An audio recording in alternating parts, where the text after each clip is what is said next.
Hello， 大家好，我是居南。大家好，我是高雄医学大学龙正远医师。我想问龙医师，门诊最常遇到的有哪些症状？最常见的症状，因为我的主攻专长就是妇女泌尿，所以很常见就是尿失禁、频尿、子宫脱垂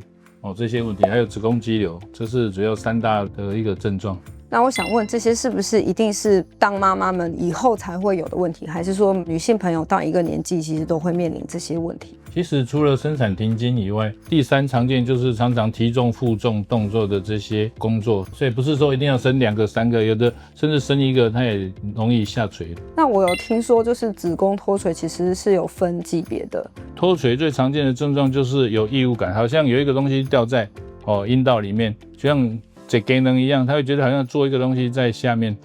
甚至你穿牛仔裤就会挤压到不舒服。所以其实病患本身如果还没有掉出来，他也会有觉得下坠感。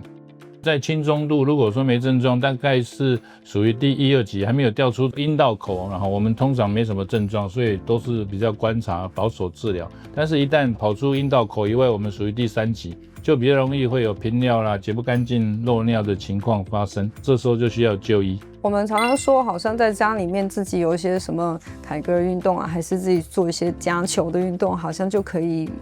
修复。其实不管是尿失禁还是脱垂，如果在轻中度方面，我们都是建议先凯格尔运动没有错但是一旦严重到一个程度，它的效果就有限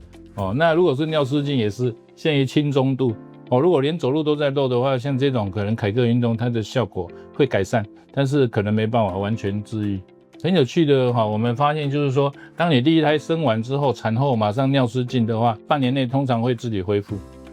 但是生完第2胎以后呢，它可能就越来越难恢复，因为很多人都不知道尿失禁还有分很多不同种类。其实我们最常见是应力性尿失禁就是说他咳嗽出力提重的会漏尿这就是出力的应力性尿失禁。那第2种是急迫性尿失禁，就是说我现在有尿意感，还没到厕所就尿出来的，这就是急迫性尿失禁。那混合型尿失禁就是2个都有，叫混合型尿失禁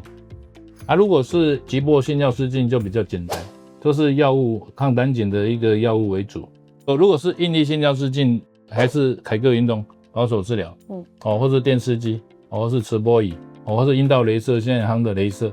不开刀的方法但是这些方法如果都不理想连走路边走边漏或是一咳就漏，需要用到护垫的话，就表示他对他的生活品质影响很大，这时候他就会想要手术治疗。最新的就是迷你吊带手术，顾名思义就是它整个吊带很小，就这么8公分而已，所以都不用换药，比较不疼痛，恢复非常快，几乎是自然孔，因为连微创连伤口都没有，皮肤都没有伤口。在外国甚至有人门诊手术来处理，根本不用住院，所以大家不用担心尿失禁手术的风险或是疼痛